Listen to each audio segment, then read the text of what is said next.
Okay, we're going to unpack some tough subjects today, so get your big boy pants on. Mormonism, gay marriage, and salvation. Pastor Paul Porter in the house with Maddie Smith today live on The View. Let's get it started. Let's get it started in here. Let's get it started. Let's get it started in here. Let's get it started in here.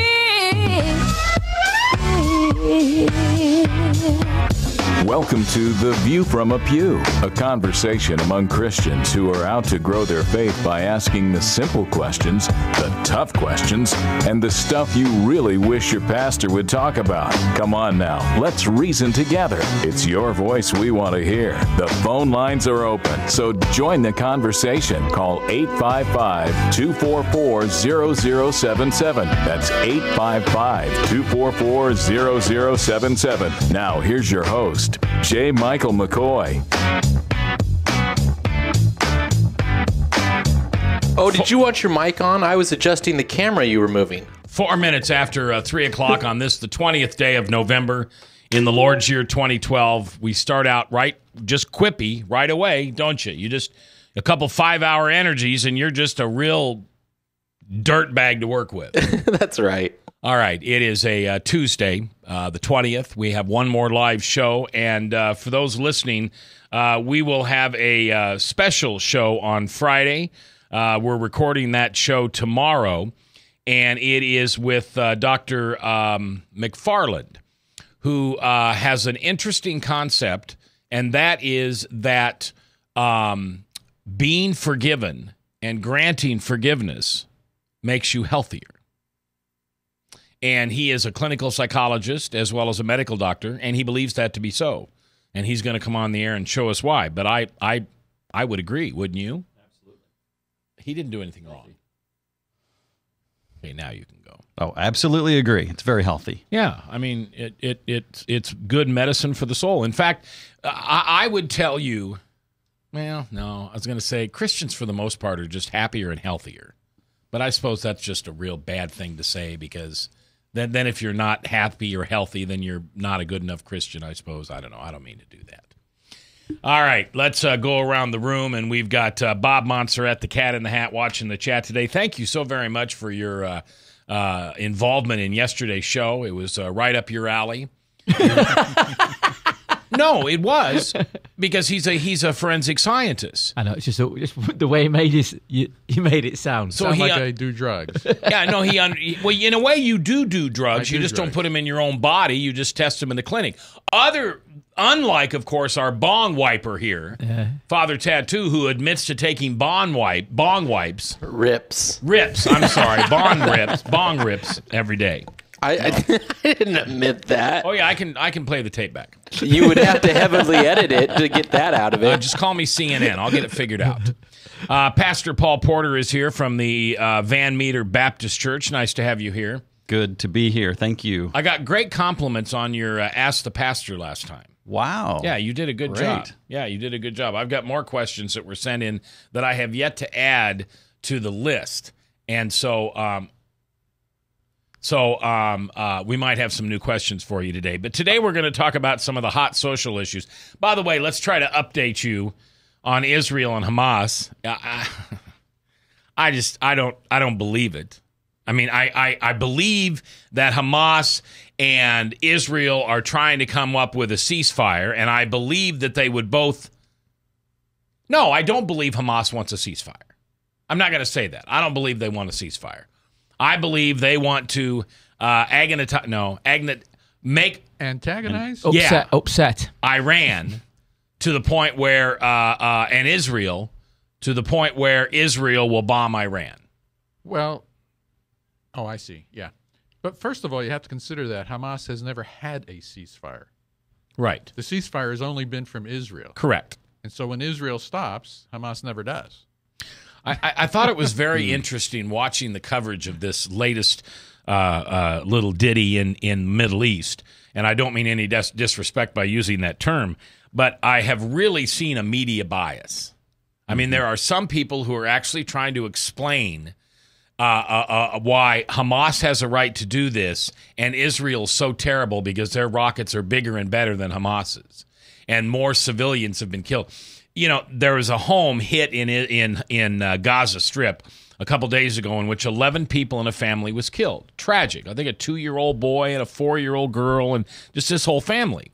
Well, Fox reports that one of the leading terrorists of Hamas is part of that family, and he was there at the time. Mm-hmm. CNN leaves that out, and they just play the fiddle. This poor family, all 11, lost at once, including the bodies of a 2-year-old, 4-year-old, shown here on TV as they take him down to the funeral. I don't know. Right. And what would we do if Canada, who would never do that, but lobbed rockets over into the United States? What would our response be? Yeah, right. And how quick and how devastating? Yeah, well, I was pleased that our president did say no country has to put up with someone lobbing bombs into them. I don't know. Anyway, it would certainly be better if we did have a ceasefire. I would hate to see us go through the Thanksgiving weekend with the Israel troops mounting on Gaza. And then there's this really dark side of me. The following opinions are not that of Paul Porter or anyone else at webcastonelive.com. There is that part of me that wishes we would just push Gaza City into the ocean, and just Jerusalem claims it all back and says, fine, this is what you get for us giving you land. This is what you show us for our generosity. Fine, you're out of here. Yeah, but that's just not a reality. That can't happen. Why? What happens if it does? Well, the international community has a lot of pressure on Israel. I know, but they keep lobbing bombs in our. Tell them to quit lobbing bombs, and they can stay. I know. Well, Seems worst easy. case scenario is the escalation drawing in more and more countries, and I have a feeling pushing Gaza into the ocean would probably do that. Yeah, Well, like I said, it was the dark side of me. Yeah. So, well, you still have this Iranian thing that's brewing, the nuclear I know. capability. I mean, there's so much. It's just. Well, don't you think that's all tied together? I mean, Sure. from 30,000 feet up, Yep. I think that's all tied together, too. All right. Maddie Smith is in the house. Now, as a Brit, do you have any opinion on this whole Israel, Gaza, Iran, Egypt, Turkey, Sudan, Syria, Jordan? It's a mess. That's it? That's all you got to say? I think it was the British that gave Israel back their homeland, Yeah, right? I was going to say, I bet Maddie's just upset the Queen gave back the land. Yeah, I haven't followed the history of it closely enough. But I probably need to know more about what's been going off. Your former Prime Minister, Blair, has been on TV pleading for Egypt to keep their nose out of it. I mean, he's really been quite blunt. Keep your nose out of it, Egypt. Gaza's bombing Israel. Israel has a right to defend themselves. Because that's what's going to get messy. You know, the the Muslim Brotherhood. I'm sorry. Pastor Mike's listening ill turned off just then. The Muslim Brotherhood is involved in Egypt now, and they're involved in Hamas, and it's just a mess. That complicates it. What is it? December 21st? Is that when the world's supposed to come to an end? Yes, according to the Mayans. Yeah. And I heard the other day that they didn't take into consideration leap years and everything, so it's actually already passed. Well, that may be the case, but I think you know what they did? They cut out a piece of stump. It just wasn't big enough, so it could only go to, December 21st. There you go. See, I heard that because they hadn't counted leap years, it wasn't for like another couple years, because it adds a day, it doesn't take away. Oh yeah, you're right. Yeah, You're right. I think we got some more time. Well, I was worried about that. I've got the 180 movie if anybody needs to see it before we go. When was the Mayan calendar supposedly come up with? Just 2000 BC? Is it AD or BC? I don't know. I'll have to look it up. Look it up. And then we just divide that number of years by 4, and that would tell you how many days you have to add to December 21st.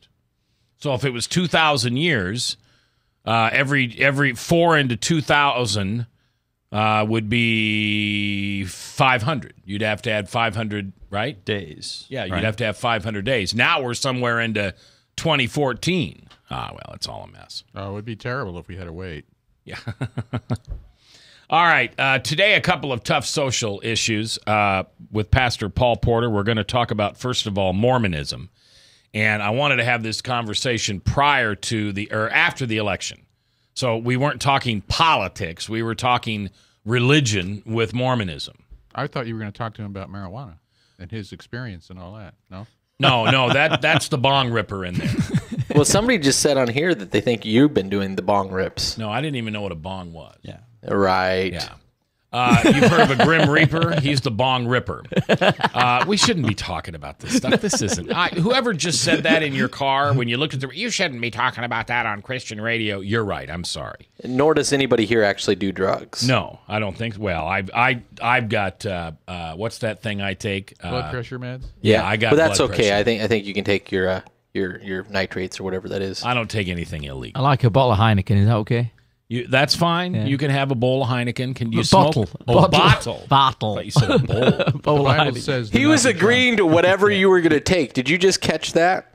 It was totally fine. Whatever Maddie said he was taking, he didn't Yeah, even that's know. fine. All right. Yeah, that's good, wasn't it? And later on in the show, I want to get into gay marriage and how we as a state are going to have to deal with that because Governor Gronstel has been reelected, and it was somewhat of a mandate, and they've got control of the Senate. And so what's going to happen? And what will the governor do? What can the governor do? Governor Branstad is a brave and genuine enough man that he could probably veto it, but I'm not sure the Senate couldn't override it. So, because we've got another election, just right around the corner in 2 years, so we have to see what's going on.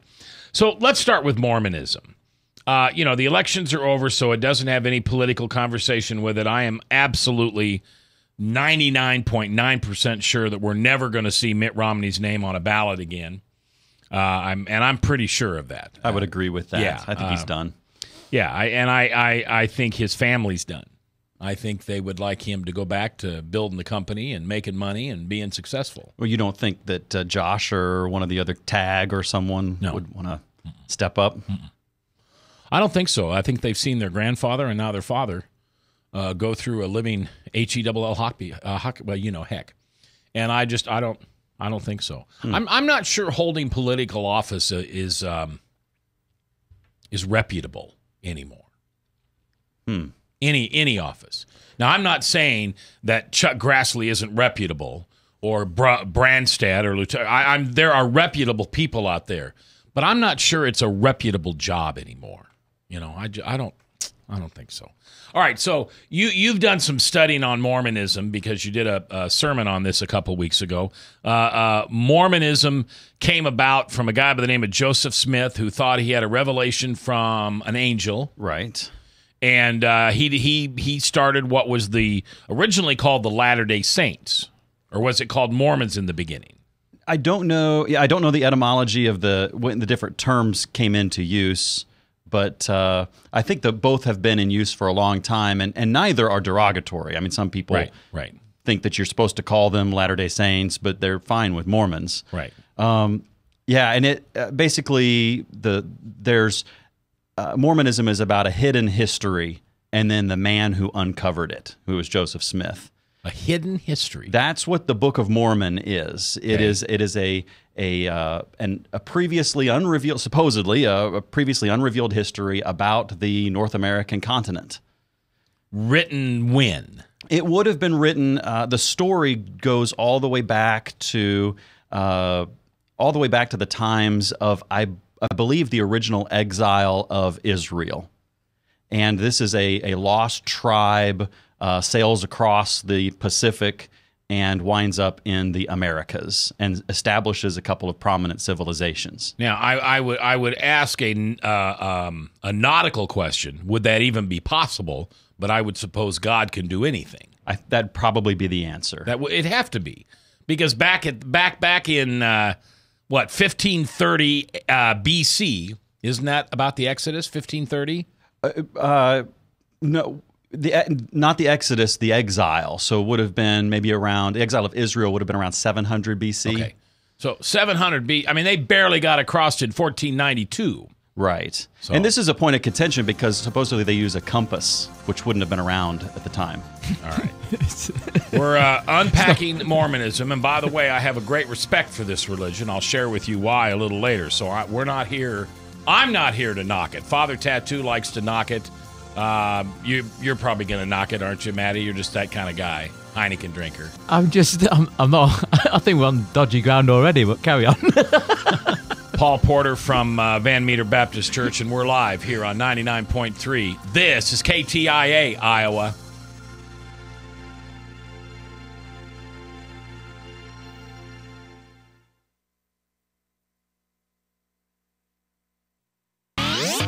From the RE/MAX Real Estate Concept Studios, this is Webcast One Live.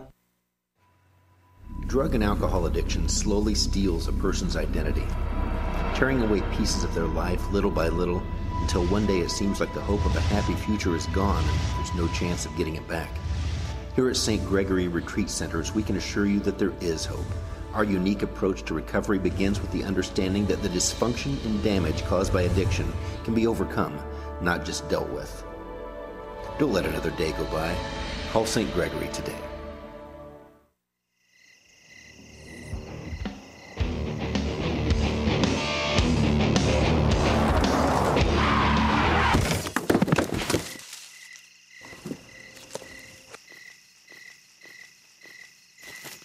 It's like they want to get hit. Need a body shop? Minor Wreck Express saves you time and money. Hi, I'm J. Michael McCoy, and about 20 years ago, I went to a used car salesman by the name of John Hewitt. He had a little shop over there on North 2nd Avenue called John's Auto Sales, and I bought a car. I found that experience to be one that I had never had before from a used car salesman. He was honest, he was dependable, he had integrity, and he did what he said he was going to do. Well, over the years, between my kids and grandkids, I purchased 7 vehicles from John's Auto Sales. And last month, I asked him to be a sponsor. And he said not only would he like to be a sponsor, but he would offer a $100 tithe for every customer that came and bought a car from him directly to the church of your choice. I can tell you about their huge selection. I can tell you about their years of experience. I can tell you about their honest integrity. But all I really need to tell you is that I bought 7 cars, and you can trust them. John's Auto Sales, 5435 2nd Avenue, Des Moines. You need a good ride when you hit the trail. Trust the man with the cars, and he goes by the name of Big John. Big John. Big John.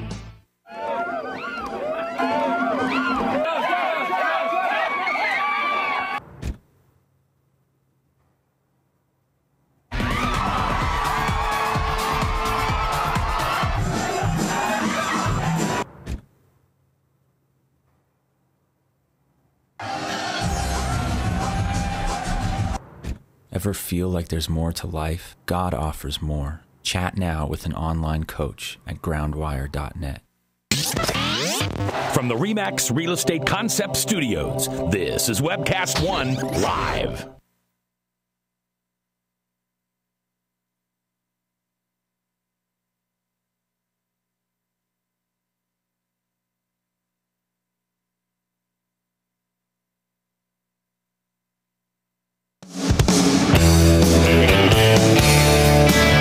Have you ever been told you're not a good enough Christian? Well, we have too.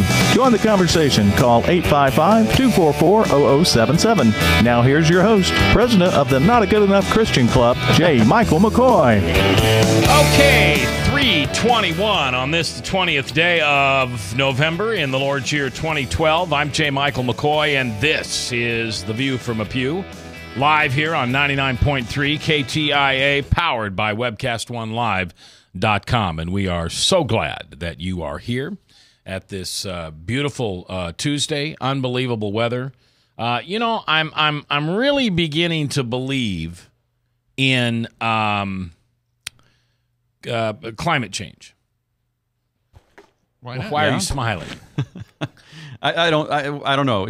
Go ahead. You're not calling it global warming. You're just calling it. I don't care. I thought you were going to say Al Gore there for a moment. Well, I believe in Al Gore. I mean, Al Gore exists. My problem is that I don't believe that anything is happening to this planet that God doesn't want to happen to this planet. Mm-hmm. So I am the skeptic with the tinfoil hat that when I hear a progressive, a liberal, a Democrat, whatever, talk about global warming, climate change, all I hear is cap and trade. Cap and trade. That's all I hear. I just hear another way for them to find a way to tax us. I think you were closer with what it actually is when you originally started it. Yeah, probably.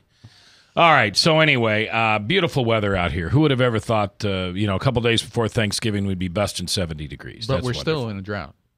We are still in a drought. Mm-hmm. We are still in a drought. Not a good thing to have in Iowa. All right, Pastor Paul Porter from the Van Meter Baptist Church is in the house. Maddie Smith in on a Tuesday because we're not having a show this Friday, so we got permission from his Sue, your boss, Sue, to come in today, and we're glad to have that. Are you going to be with your daughter this weekend? She's coming into town, yeah. She is? Yeah. Oh, good. Yeah, darling little daughter. We're going to have a DNA test because we're sure it's not this. And Bob Montserrat, the Cat in the Hat, and, of course, Father... whoever in the production booth. All right, Mormonism. I have to reveal this because it has a impact on how I talk about Mormonism. When I was 19, I fell in love with a Mormon girl. I mean, head over heels, just big time. And, of course, what does a boy do who falls in love with a Mormon girl? You join the Mormon church. And I was a member and going to the Mormon church until I was almost 21 and was even planning on a mission trip.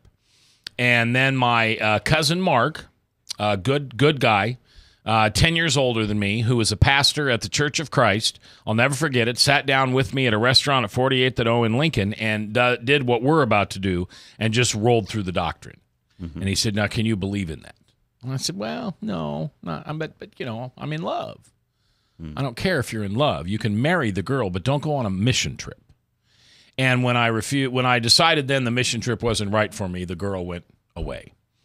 So, for a couple of years, I studied Mormonism. I've got a Book of Mormon, and I have a soft place in my heart for them. Are they Christians? I would say no. Okay. I mean, they believe in, they say they believe in Jesus Christ, but as we were talking about in the break, that what they believe about Jesus is significantly different than what Orthodox Christians believe about Jesus, so that I would conclude that it is a different Christ. Okay. Now, do you think that God, I don't mean to put you on the spot, do you think that God thinks what Mormons believe is blasphemous? Can you think for God? I just have to ask that Oh, question. shut up! Well, I mean, That's a big question. if they teach false things about Jesus and say false things, that's what blasphemy is. It's something spoken. Then I guess it would be blasphemy. Because I have a friend of mine, a good friend of mine, in fact, who's Jewish, and he's really Jewish. He's not just a little Jewish. He's Jewish, and he always says what Mormonism is to Christianity, Christianity is to Judaism. A Jewish person will sit back and say, "Well, you added another book. You broke every covenant that God had, and you brought in a human being that you say was deity and God's son, and he died for all your sins." Nice cop out there, Christian. So, and I always have that perspective in my head, that what Mormonism is to Christianity, at least as we see them, Jews look at us and go, we're the original. Can I interject? Remember the Israelites? That's me, you know? Can I interject something, though? A difference? Is there a voice? There is a difference. Absolutely. But there's a difference here, because all of the Jewish religion is pointing towards a Messiah. We're telling the story of that Messiah that came. After the Messiah came, John closed the Bible and said nothing else is to be put in here. Where the story's finished, God has revealed what he needed to reveal. So to say that and then find that God hasn't done it is counteractive to exactly what John and the other disciples said, which was Christ was the Messiah. There's no more that needs to be out there. We've unwrapped it in our gospel and our books to the church. This is it. And so it's complete. It's different in the sense that, yes, I understand that connection. And you know, the first time you said that, I kind of agreed with it. But the more I think about it, the Jewish people rightly should still be looking for a Messiah, and that would be Jesus. Is what we're saying. We're not out of line with what their book says. We're the completion of it. They're out of line. I mean, from Galatians 6, where it says that even if Galatians 1, starting at verse 6, that even if somebody comes presenting a different gospel, even an angel of God, that let them be accursed, to that the book's closed, they're out of line. But understand, that's what Christians say. If you ask a Jewish person, they would say, you're out of line. Yeah, you should have added to Jewish people wrote that book, inspired by God. They were all Jewish people. Well, in your research, that's right. In your research, and I admit that I have a soft place in my heart for them. There's just no way that they're a part of Christianity. Is that what I don't want to put words in your mouth, but is that what I hear you saying? Right, absolutely. They are not, and there are lots of different things to look at. Lots of problems with it. Not only is it in their history, but in the Book of Mormon itself.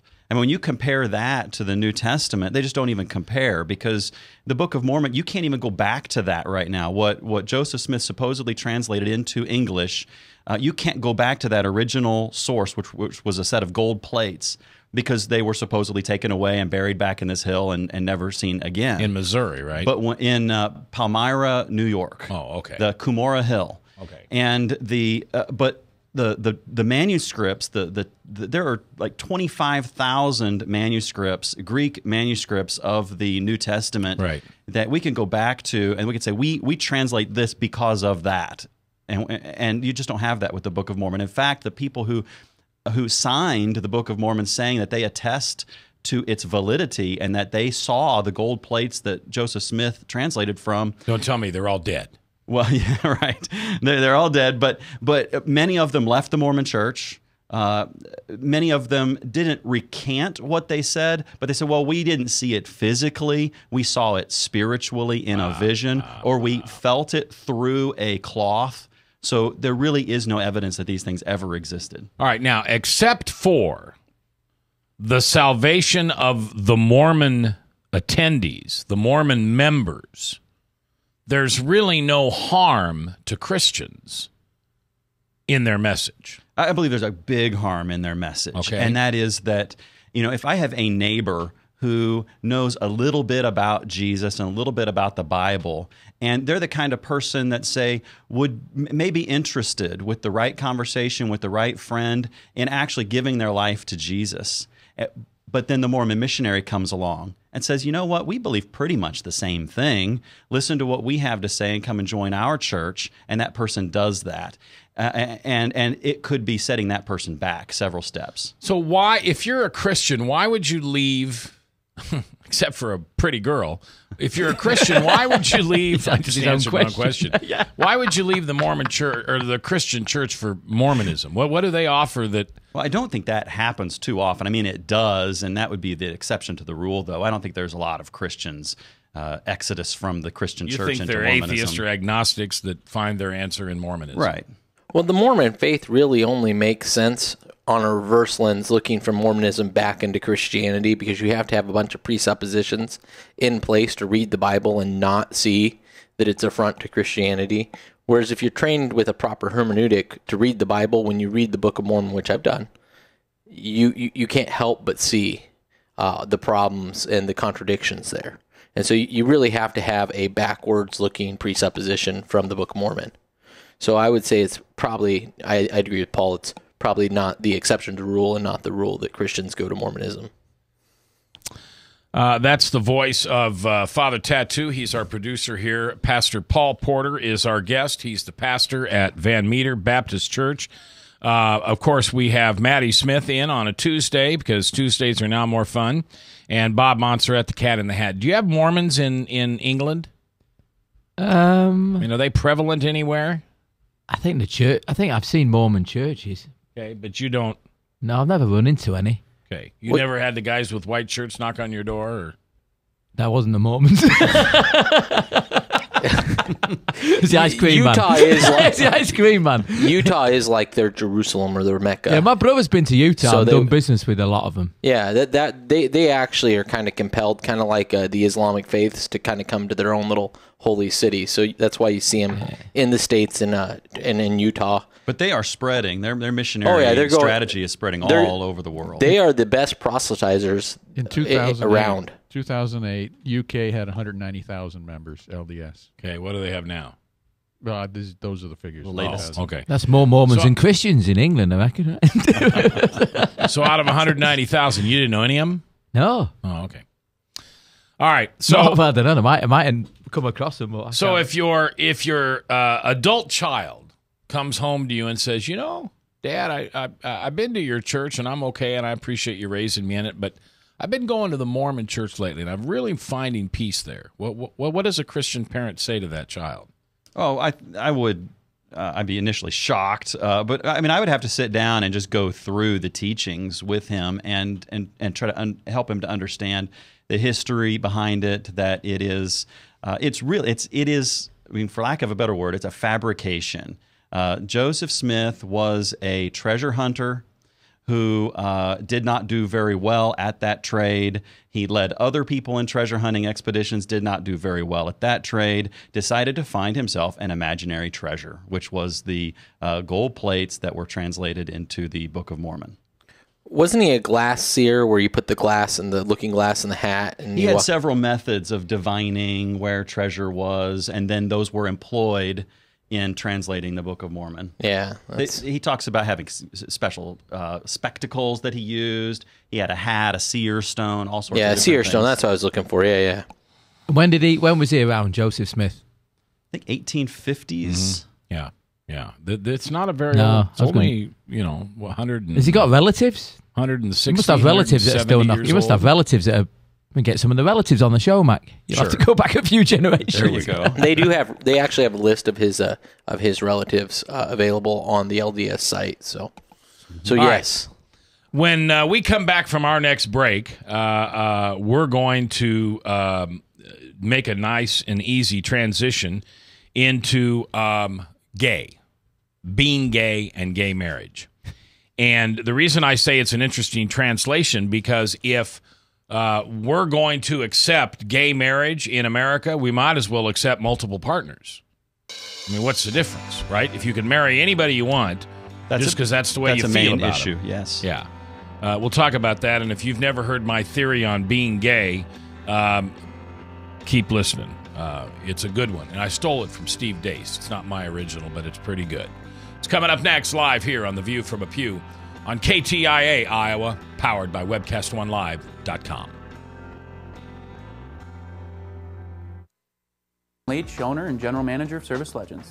I brought along a couple of the home comfort heroes. Hi, I'm Tammy Wells. I am Nick Wondershot. I am administrative mmanager. I am the senior technician from Service Legends.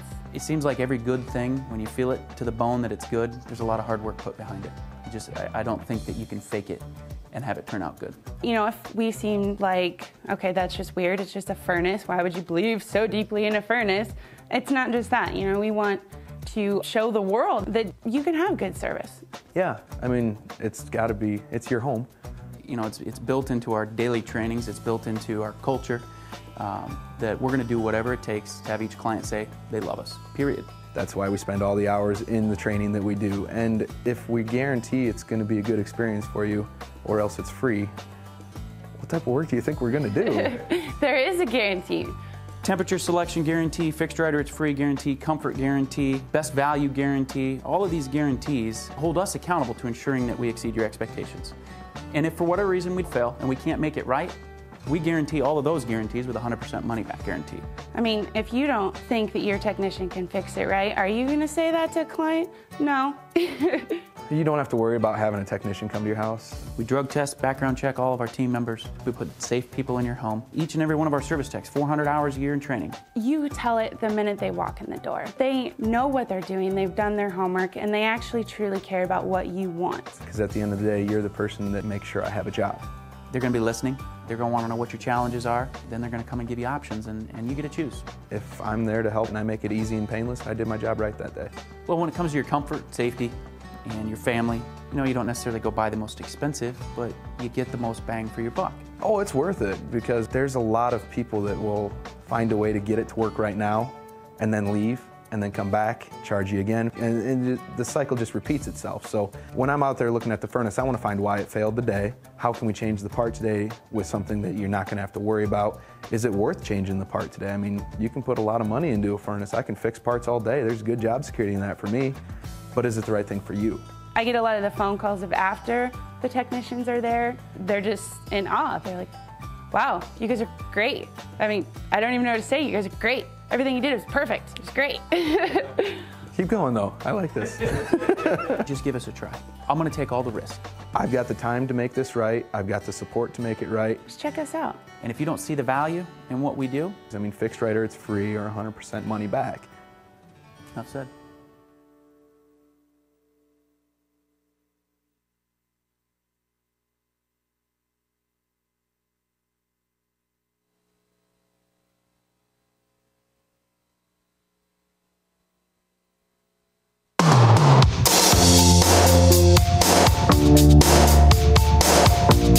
If you sit in the back pew or the front pew, it's your voice we want to hear. The phone lines are open, so call 855-244-0077. Now, here's J. Michael McCoy. 3:38, 22 before the top, and the Salem Radio Network News, and then True Blue, hosted by Michael Mudloff. We will be here live tomorrow in the studio, and then we will be off for 4 days. The program will run. On Friday, you'll have a brand new program that we're recording tomorrow that should be very interesting, and I'll let you wait for that. Tough subject. Is there a tougher subject right now? I imagine abortion's tougher because people are losing their lives. But tough subject right now in America, and that is gay rights and gay marriage. And it has been compared to by the Rainbow Coalition of gay being the next civil rights. And there are many people who won't buy into that, including a lot of African Americans, because they say you can't compare what a colored person went through compared to what a, someone who is gay. Let's start out by polling the room. Dan, born gay or choose to be gay? Doesn't matter. Can't even get a simple answer. Well, there's not. I don't know. I'm not gay, so it doesn't matter. Born gay or I would add a third category to that, to the question, and that is that there are environmental factors that can come into play. If a young man is sexually abused as a child, that could be a factor here. That it's not necessarily his choice, but he may not have been born that way. Okay, all right. So born gay or I don't know. I don't. Yeah, I don't want to kill the. I don't want to kill the conversation, but you won't kill it. I don't think it's that big a deal. I don't think gay marriage is too. It doesn't exist. It doesn't exist. No. Okay. It doesn't. Well, scientifically speaking, there isn't, as far as I know, there are no papers out there that would indicate through scientific research that is the case. But on the other hand, people are adamantly, yes, you can be, and no, there's no research. Well, I think what you just said is the most important thing. If you take a look at the biological structure, the DNA structure of someone who claims to be gay, and then someone who claims to be straight, there's no DNA difference. There's no difference. Skin color makes you different. Sex, gender makes you different. People who are predisposed with certain diseases, there's something different in the body. Being gay, there is not. Hey, Mac, though, can I ask a question? So be good. Yeah, well, I'm just because there's not DNA evidence, though. Are you born? You could be born spiritually gay. I mean, your personality could be of that persuasion from birth. Yes, no. What persuasion? More feminine? You could be born. It's a personality thing. I would say it's more in the spiritual realm. I would say that sinners are prone to different types of sin, and that could be from birth. And since being a Christian, it shouldn't surprise any gay people on the radio station. I think being gay is sin. I would say they very well could be born with a predisposition to that sin.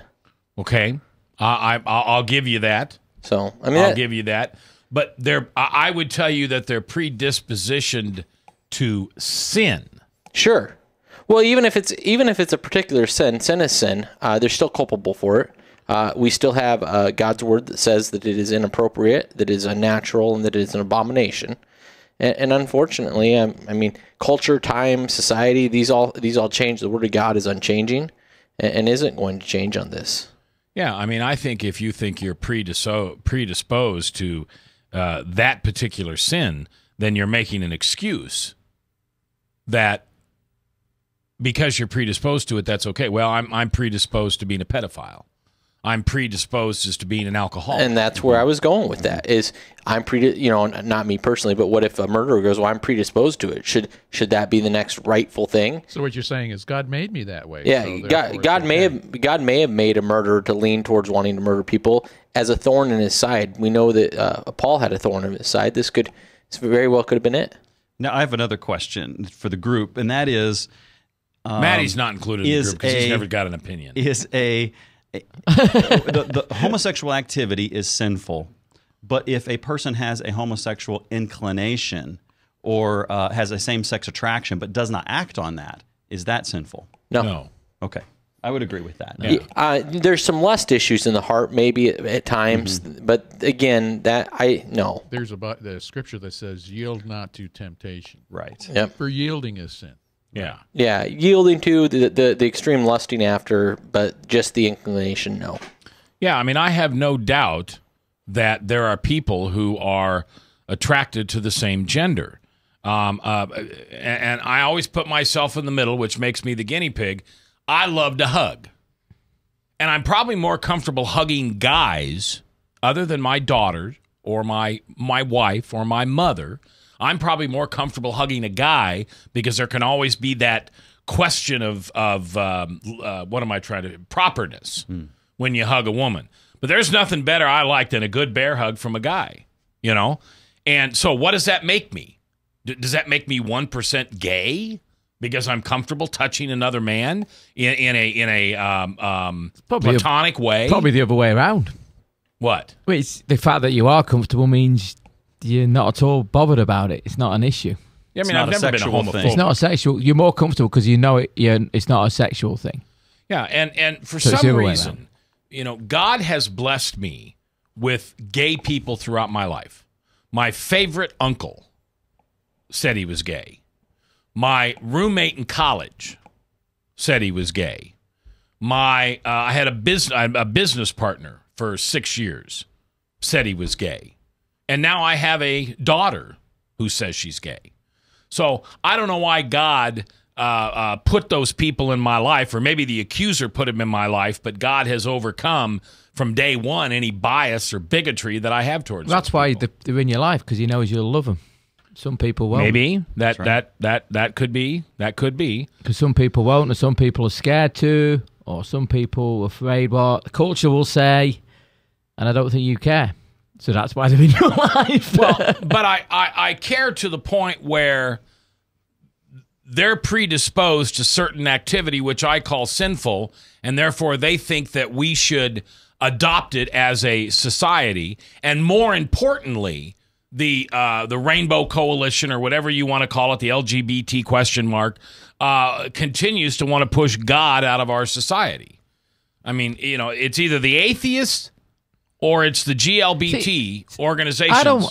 I don't worry about that. I don't think that's a bad thing. To try to push God out of our society? Because it mobilizes people who care. And then the people who don't really... I mean, because people... I think for a lot of people, God's not important enough. And and maybe if he's forced out, or people force him out, people might think differently. Or it might force people to think differently. I like where you're going with that, Maddie. I think a major problem with our society is that we've turned God into something that we don't really need. People believe in God, but it's kind of a lackadaisical belief, because it's not necessary. Nobody's willing to die for God these days, or not enough people. Well, then Satan believes in God too. So yeah. So when we push him out, when he gets pushed out and we gets bullied around, and Christians go, "Wait, this isn't right," it tests their faith. It's good, mobilizes us. I think sometimes. I mean, it does. I mean, it doesn't. The gay marriage thing really. It doesn't. It's not something that I don't think it's. Well, first of all, it's not marriage. I mean, people can say what they like. Well, but the state of Iowa has no business calling it a marriage certificate. The state of Iowa has no business in doing marriages, period. It's the job of the church in the first place. Yeah. I mean, they're not. To me, it's not. They're not married. It doesn't make any difference what the church says. To me, the first thing the state of Iowa ought to do is call it a civil unity. But that's all it is. not a marriage license. And Double why are they in the taxation. marriage business? Because they can tax it. Right. Yep. Let me share with you a quick story. Okay, you have 30 seconds. Okay, we'll see how fast we can go. So a guy comes into my office. He's divorced his wife because he's realized that he's gay. And now he wants to know if he's going to just pursue the gay lifestyle or if he's just going to stay celibate and stay single. And so I'll tell you what happened from that after we get back from the Okay, break. that and I'll tell you my gay story when we come back. That'll be live interesting. Here on 99.3 KTIA Iowa, powered by WebcastOneLive.com.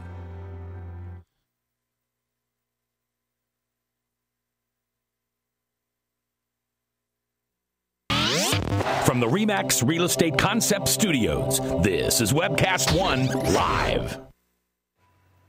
Drug and alcohol addiction slowly steals a person's identity, tearing away pieces of their life little by little until one day it seems like the hope of a happy future is gone and there's no chance of getting it back.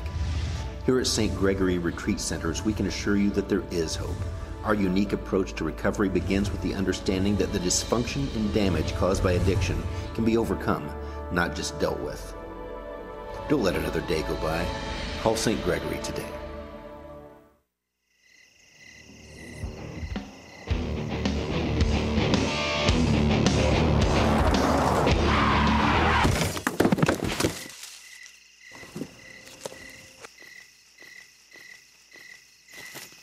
It's like they want to get hit. Need a body shop? Minor Wreck Express saves you time and money. If Tom Coates from Consumer Credit of America was your personal webmaster, Tom would filter out all bad debt emails. If Tom was your mailman, you'd never get any debt reduction junk mail. If Tom Coates was a lineman, he'd block any phone calls offering to reduce your credit card debt. Hi, I'm Tom Coates with Consumer Credit of America, and we're still your best choice for credit counseling. We're local, we're accountable, and we can do more. You make the call when the time's right for you. When it comes to competition, there really is none for Consumer Credit of America. From the RE/MAX Real Estate Concept Studios, this is Webcast One Live.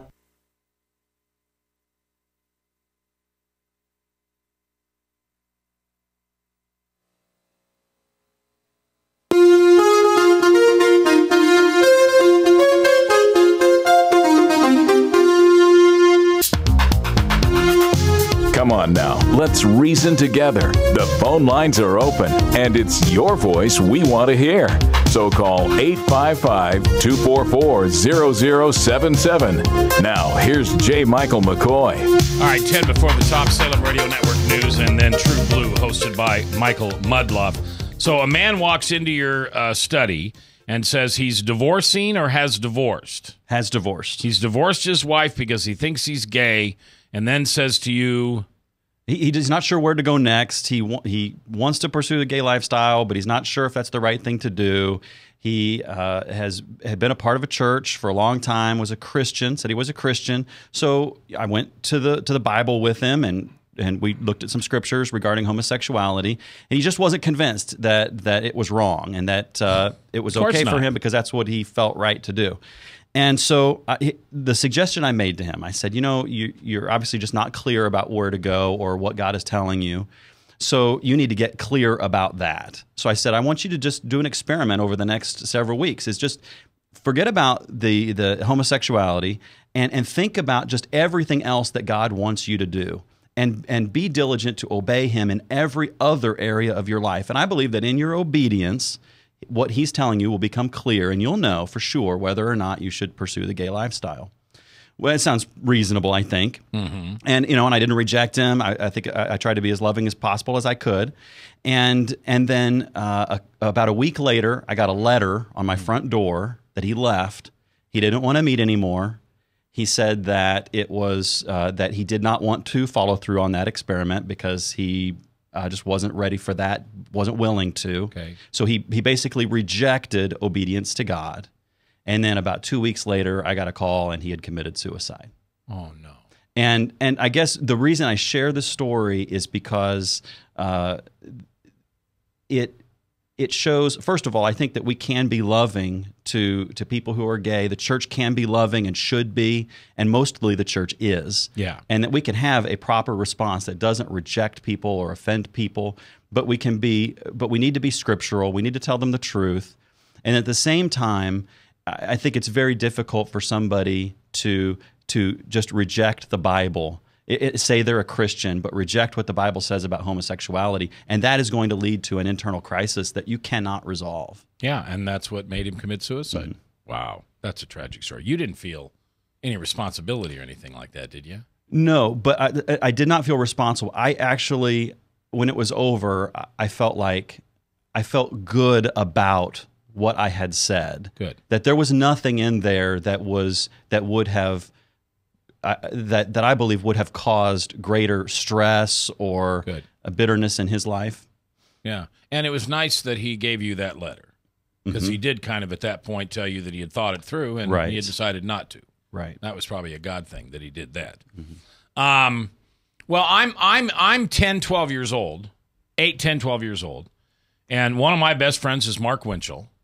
And Mark Winchell, I was spending the night at Mark Winchell's house like guys always do. And Mark Winchell rolled over in the bed and kissed me. And it was at that moment I knew I was straight. I didn't stand up and spit and yell yuck or anything like that. I just knew, because I had kissed a girl before. My girlfriend in elementary school, Linda Kelly, let me kiss her. But anyway, I knew it was wrong. And it wasn't for me. And I was always very thankful that experience had happened to me, because liberals and progressives likes to say, well, when did you decide whether you were gay or straight? Well, I actually did.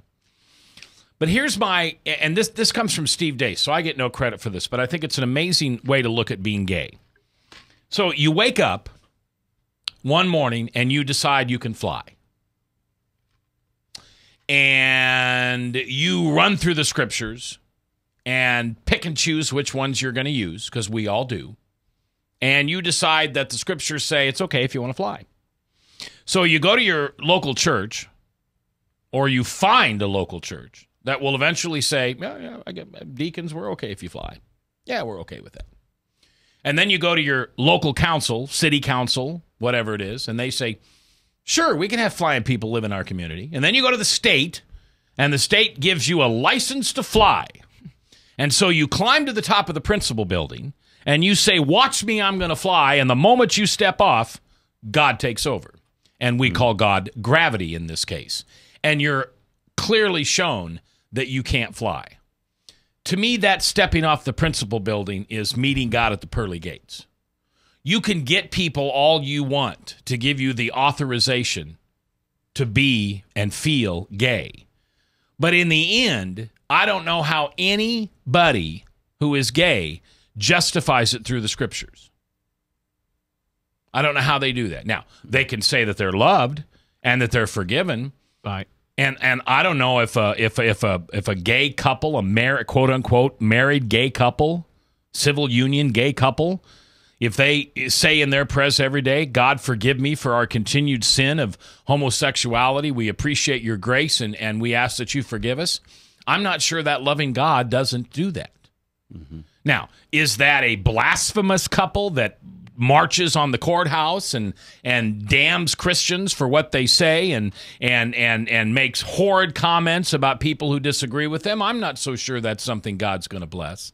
But, I mean, he's an amazing God. There's a guy, Dallas Willard, who formerly led a gay lifestyle. He's a minister, and he had been an associate pastor at a church that had a way of using the Bible to allow for homosexual activity.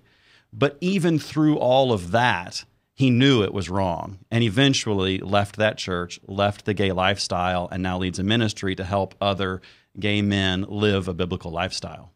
Yeah, I don't. I was born and raised an Episcopalian, and I would have never left the Episcopal Church until they started putting gay bishops in. I mean, the gay pastors, I could say, okay, I just won't go to that church, that building. But when my bishop, I don't know. And I hope God forgives me for that. I really do. I hope, I'd rather have God chastise me in heaven for not being grace-filled enough for gay people than not having gay people not make it into heaven. Right, that's as bad as sin. What? That if we're not tolerant, not tolerant, but not loving. If we're judging and we're not letting them come into church, if we stop gay people coming to church, that's a worse sin to me. Hey, Mac, you want to know the good news? Sure. There's no chastising in heaven. Right outside of Pearlie's Gate, there may be. But right outside, but once you're in. I understand that, but remember that I've there already is therefore now no condemnation. Yeah, It's gone. God doesn't even remember that, Mac. You're good. Well, remember that I've got my first 1,000-year job assignment in heaven. Just remember that that's a Peter blink of needs a eye. vacation, so I'm running the gate. We still do this show. And God told me that I couldn't refuse people, but I could put them in the slow line. So that's my job when I get to heaven. Oh, now you good enough Christians, you know I'm just joshing. You don't write letters, okay? Come I've on, already I'm got just mine kidding. started. That's right. All right, Pastor Paul, thanks very much for coming in. Thank It's you. always enjoyable to have you here. Bob Monserrat, appreciate it. As always, Maddie, you're a joy to have with you. And then there's Father Tattoo. We'll see you tomorrow. Same bat station, same bat time. Until then, I can only ask you to do one thing for me. Please pray. Good day.